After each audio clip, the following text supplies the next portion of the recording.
రామరావణుల యుద్ధము కాదోయి తందన తన పూర్వరాజుల కథ కాదోయి తందన తన దొరికితే సరే నువ్వు చెప్పినదంతా బాగున్నది.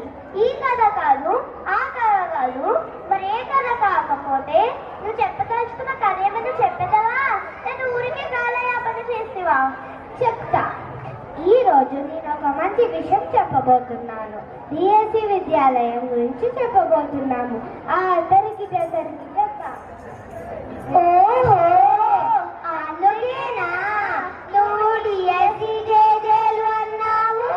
అవును, ఇక్కడ చదివే పిల్లలందరూ ఎంతో ఆనందంగా ఉంటారు. ఎందుకు?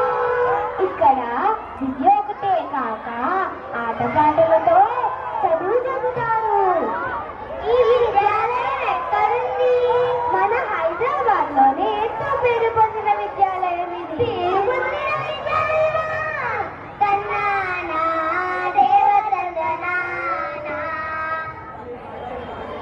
ఇక్కడ మూడు విద్యార్థుల మధ్య ఎంతో మంచి సమన్వయం ఉన్నది.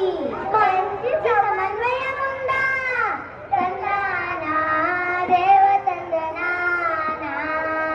ఇక్కడ పిల్లలు సురక్షితంగా అమ్మఒడిలో ఉన్నట్టుంటారు. అమ్మఒడిలో ఉన్నట్టుంటుందా?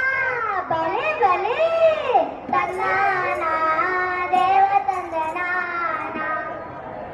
ఈ విద్యాలయం ఇంకా ఎంతో అభివృద్ధి చెందాలని కోరుతూ ముగిస్తున్నాము.